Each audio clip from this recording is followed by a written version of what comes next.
Hello student, एक बार फिर से आपका स्वागत है हमारे यूट्यूब प्लेटफॉर्म पे और मेरा नाम है अंकित तिवारी। मेरे प्यारे बच्चों, हम principle of inheritance and variation chapter के बारे में चर्चा कर रहे हैं।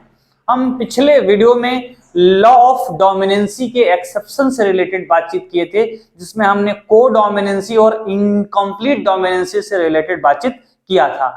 आज के हम वीडियो में ये बात करने वाले हैं कि प्लियोट्रॉपी और पॉलीजेनिक इनहेरिटेंस क्या होता है। तो इस बात को एक एक वर्ड में याद रखेंगे।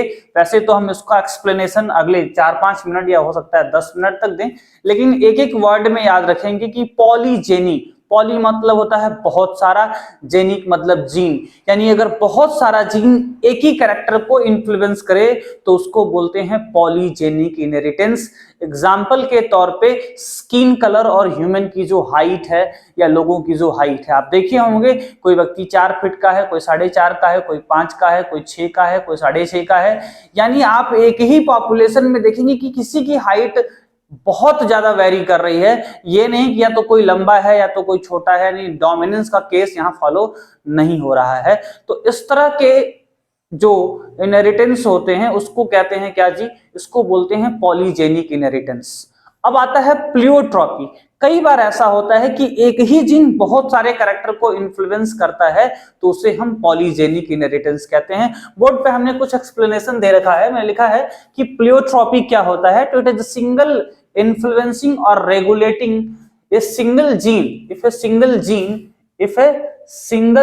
gene is influencing or regulating many traits or character, अगर एक ही जीन बहुत सारे कैरेक्टर को क्या करे, रेगुलेट करे या इन्फ्लुएंस करे, तो उसे हम प्लियोट्रॉपी कहते हैं। एग्जाम्पल के तौर पे आपकी किताब में एक बीमारी दी गई है फेनाइलक्यूटिन्यूरिया।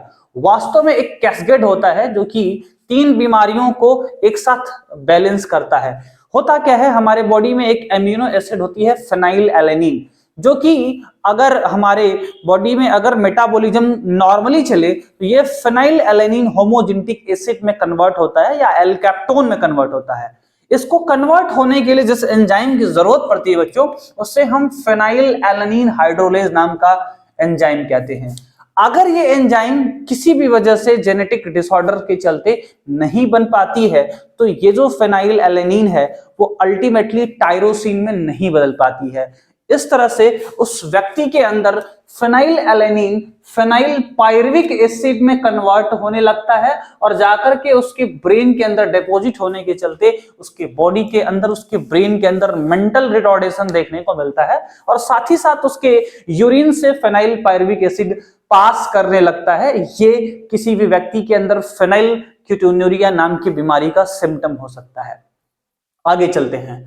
अगर मान लीजिए कि फेनाइलएलेनिन होमोजेनिक एसिड में यानी कि एल्केप्टोन में कन्वर्ट हो गया, लेकिन एल्केप्टोन जब टायरोसिन में बदलना चाहा तो यहां इस कैस्केड में डिसऑर्डर आ गया, यानी कि ये जीन जो एक जीन जो इस चीज को रेगुलेट कर रही है, जो इस मेटाबॉलिज्म को रेगुलेट कर रही है, वो ना कर पाए, यानी कि एल्केप्टोन ऑक्सीडेज नाम का एंजाइम ही ना बन पाए, तो उस व्यक्ति के अंदर जिस बीमारी का सामना करना पड़ेगा उसको एल्केप्टोन्यूरिया कहते हैं। मान लीजिए कि टायरोसिन बन गया, लेकिन टायरोसिन फर्दर कन्वर्ट होता है मेलानिन में, जिससे स्किन पिगमेंटेशन डिसाइड होता है। अब मान लीजिए कि टायरोसिन को मेलानिन में बदलने के लिए जो एंजाइम चाहिए उसका नाम है टायरोसिनेज, लेकिन ये एंजाइम न बन पाए किसी भी जेनेटिक डिसऑर्डर के चलते, तो क्या होगा, अब उसके बॉडी में मेलानिन न बनने के चलते उसको एक बीमारी का सामना करना पड़ सकता है जिसको बोल रहे हैं एल्बिनिज्म। इस तरह से आप देख रहे हैं कि एक ही जीन 3 कैरेक्टर को एक साथ इन्फ्लुएंस कर रहा है, फेनाइलएलेनिन को भी कर रहा है,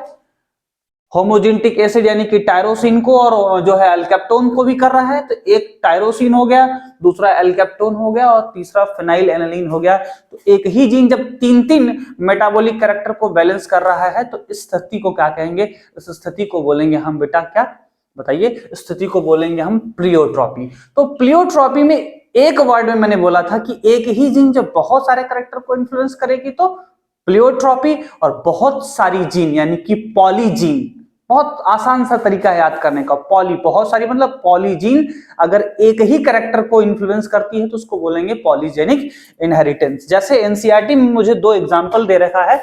एक दे रखा है हमारे बॉडी में स्किन पिगमेंटेशन, यानी कि आप देखे होंगे कोई व्यक्ति बहुत काला होता है, कोई बहुत गोरा होता है, कोई थोड़ा ही काला होता है, कोई थोड़ा ही गोरा होता है। यानी आप स्किन कलर को देखेंगे तो आपको यूनिफॉर्मिटी नहीं मिलेगी, ऐसा नहीं मिलेगा कोई बहुत काला और बहुत गोरा है, बीच वाला तो कोई है नहीं, ऐसा कुछ नहीं है। तो या हाइट भी देख लीजिए, तो ये जो बिहेवियर हैं ये किसके हैं बेटा, ये हैं पॉलीजेनिक इनहेरिटेंस के। ठीक है, अब जो हम आगे बात करने वाले हैं वो बात करेंगे